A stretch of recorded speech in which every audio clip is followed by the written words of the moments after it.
You know that feeling when you're staring at your business and your gut tells you there's more here, more room to grow, another gear you haven't found yet, some level you keep sensing but can't quite put your finger on? Most of us, the moment we feel that, we look outward. We need more leads. We should post more. Maybe it's time for paid ads, a slicker website, a new funnel, a sharper offer. And I get it. When growth starts feeling like wading through mud, the instinct is always the same. Get more attention, pull more traffic, put more people at the top of the funnel. Here's the problem though. Pouring more attention into a business that's leaking value on the inside doesn't fix anything. It just makes every leak more expensive. Picture an owner dropping a few grand a month on ads. And honestly, it's working. The inquiries are landing, people are clicking, calls are getting booked. From the outside, the marketing looks like a machine, but leaning closer and the cracks show fast. A good chunk of those leads never get a proper follow-up. Someone waits a full day for a reply. A quote goes out and then silence. Nobody circles back. A customer buys once and is never invited to buy again. And then the owner shrugs and says, we need more leads. Do they though? Or do they just need to stop hemorrhaging the leads they've already paid good money for? That's the whole reason for this audit. Because so often, the quickest growth you'll ever find isn't out in the market. It's already sitting inside the four walls of your business. It's in the leads you let go cold. The customers who bought once and were never given a reason to come back. The templates and spreadsheets and scripts you built for yourself, but never turned into anything your audience could use. And it's slipping out the back through clunky delivery, underpriced offers, and subscriptions you forgot you're paying for. So the real question isn't always, how do we get more? Sometimes the sharper question is, where are we already creating value, but failing to capture it? Picture this, you and me, same table, your business spread out between us. The numbers are open, the customer journey laid out in front of us. And we keep coming back to one practical question. Where is money being made? Where is it being captured? And where is it quietly slipping away? Because growth isn't always about doing more.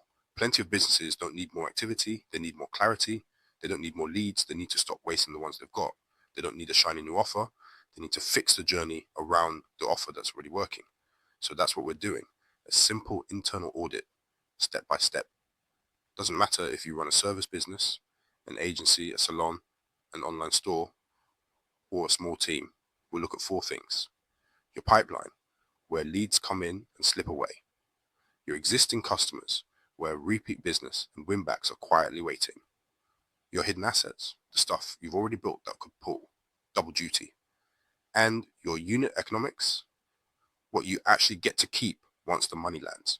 Because revenue is exciting, but profit keeps the lights on. So let's start at the top. Finding the leaks in your pipeline. Most owners look at their sales process from too high up. They say things like, we get loads of inquiries, but hardly anyone books. Or people land on the site and just don't buy. That might be true, but it's too vague to fix anything. It's like telling the mechanic, my car's not driving right. Okay, is it the engine, the fuel, the battery? Without knowing, you can't do a thing. We're not converting enough leads isn't a diagnosis, it's a starting line. A real audit means getting up close. You want to know precisely where people drop, why they drop there, and what should happen to win them back. Think of your customer journey as a chain. Someone sees your content. They click, they land, they fill in the form. They get a reply. They book a call. They get a quote. They decide, they pay. Every link is a handoff, and every handoff can leak. The mistake most people make is measuring only the first link and the last. They know how many leads came in and how many sales closed. But the middle is a mystery. And the middle is where the money goes missing. Let's talk about the biggest culprit, response time. Someone finds your business at 9:30 at night. They've got a problem, they're fired up, they fire off an inquiry. Right then, their intent is sky high. And then nothing, no reply that night, nothing the next morning. By the time you respond, they've messaged two competitors and the urgency has drained away. When you reply late, you're watching their interest cool in real time. That one gap can quietly cost a fortune. So here's an easy audit question. How long does it genuinely take you to respond to a serious inquiry? Not on a good day, in reality. Pull your last 20 inquiries and count it.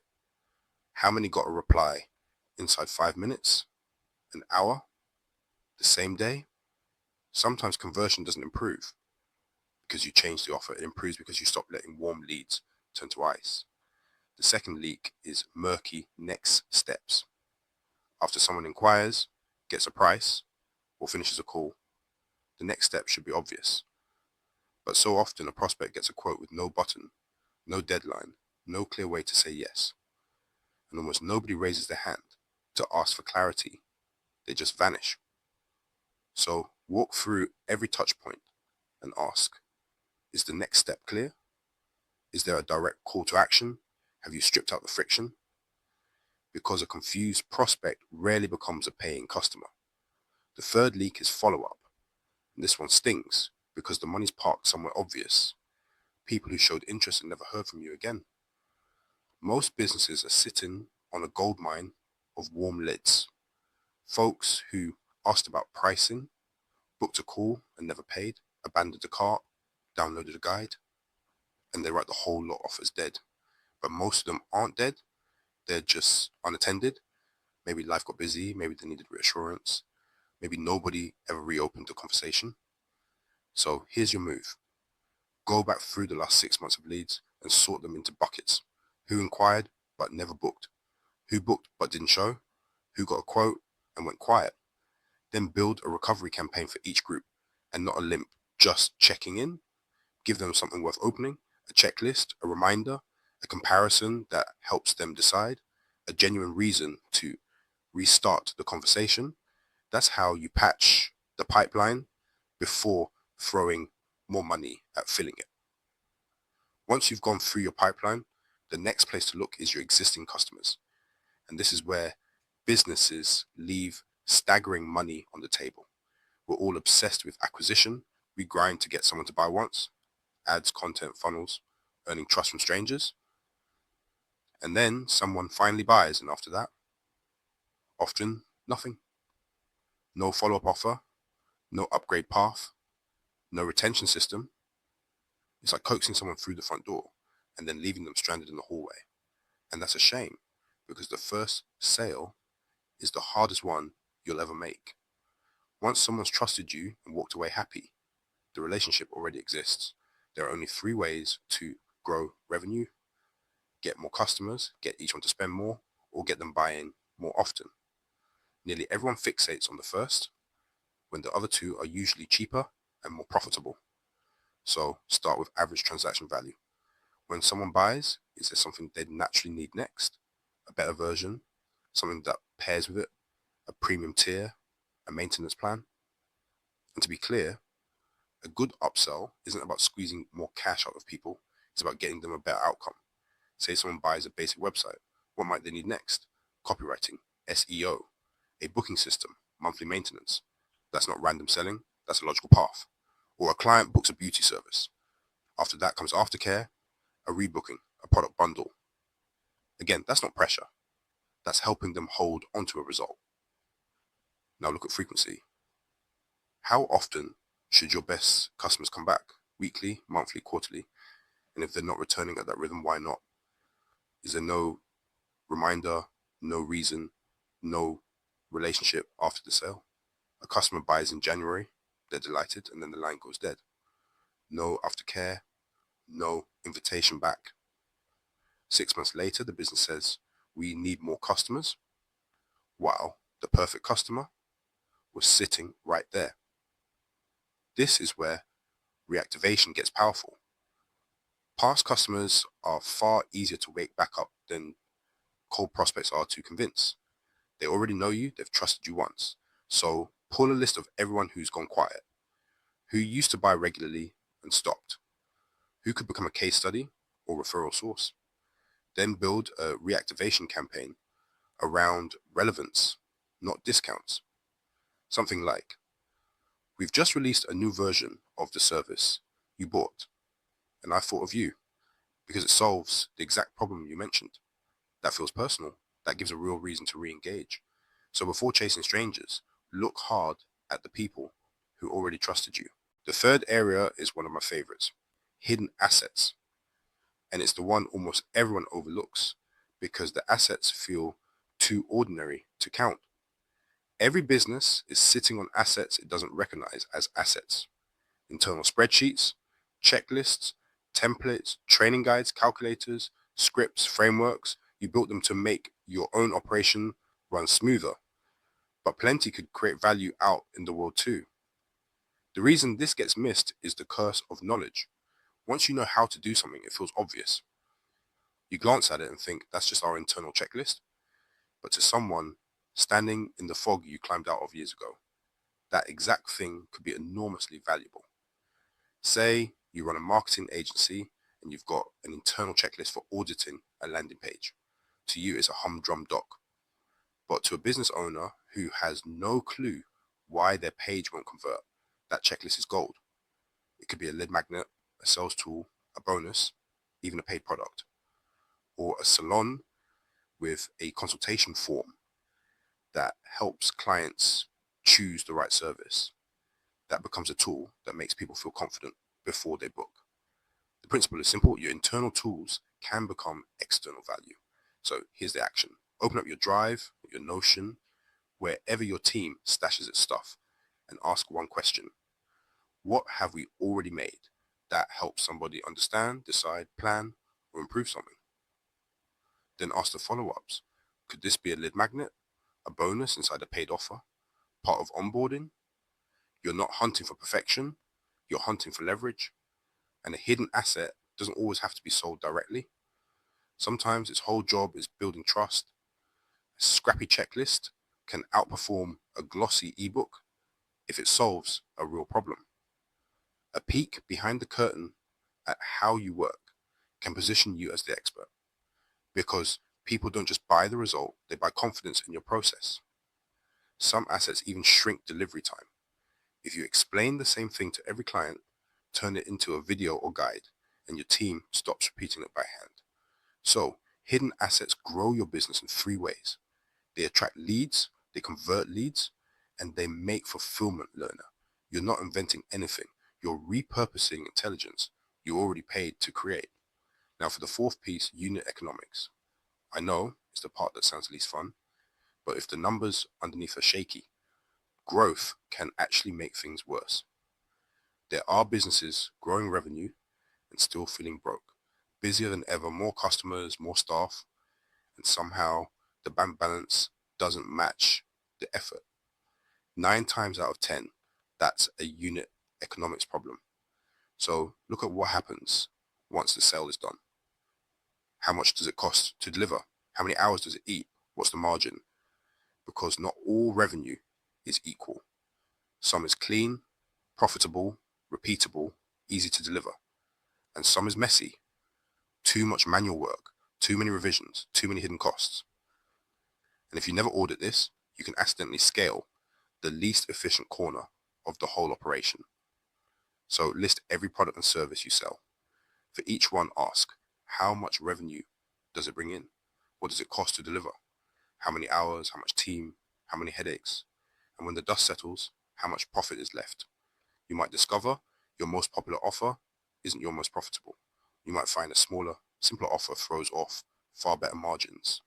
You might realize a product with strong revenue is barely breaking even because fulfillment is bleeding it dry.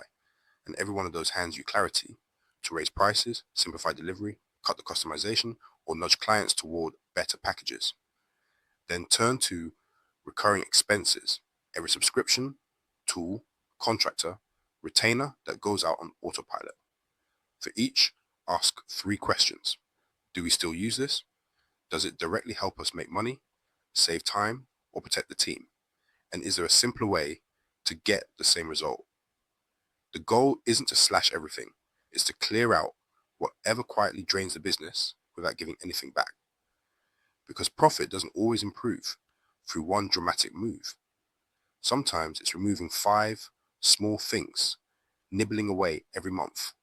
A subscription you forgot, a service you've underpriced, a package stuffed with too much. None of these jump out when you're busy, but the moment you audit them, they get loud. Once you've run all 4, pipeline, customers, assets, and unit economics, something interesting happens. You realize the business already holds more opportunity than you gave it credit for. You might not need a new direction at all. You might just need to tighten what's already in front of you. That's the gap between guessing and auditing. Guessing says, maybe we need more ads. Auditing says, we pulled in 300 inquiries last quarter and 120 never got a second follow-up. Guessing says, maybe we need a new offer. Auditing says, our customers would happily buy a maintenance plan. We've just never offered one. It takes a vague frustration and turns it into something specific, and specific action is what builds momentum. So here's what I'd love you to do this week. Audit your pipeline. Map every step from first contact to payment. Find the biggest drop-off and fix that one stage. Audit your customers. Look at your last 50. Ask what they bought, whether they came back, whether you ever invited them. Audit your assets. Find one internal tool that helps people decide or improve and turn it into something public facing. And audit your margins. Find one expense to cut, one process to simplify, one low margin offer to fix. The point was never to rebuild the whole business overnight. It's to build a habit. Look inside before assuming the answer is outside. Because the business is always handing you clues. Your leads, your customers, your numbers, even your own exhaustion. A good audit just teaches you how to read them. So before you spend more money manufacturing fresh demand, look at the demand, the value, and the profit already sitting in your business. The people who already raised their hand. The customers who already trusted you. The systems you already built. There's almost always more growth there than you'd expect. Because the businesses that win long term aren't the ones shouting loudest. They're the ones who understand their numbers and quietly turn hidden opportunities into real results. So this week, don't just ask, how do we get more? Ask, where are we already creating value? And where are we failing to capture it? Because growth isn't only about finding new doors. Sometimes it's about finally opening the ones that have been unlocked the whole time. So take one piece of this and do it today. Pick one leak, one customer opportunity, one hidden asset, one margin issue. Fix that first, then move to the next. That's how real, sustainable growth gets built. Not by guessing, not by chasing, but by auditing, improving, and compounding the value already inside your business. And if this got you thinking differently, go ahead and subscribe, give the video a like, and drop a comment telling me the first part of your business you're going to audit this week. I'll see you in the next one. Check the links in the description below. Hit that subscribe button if this was helpful. And honestly, go reclaim your time. I will see you in the next video.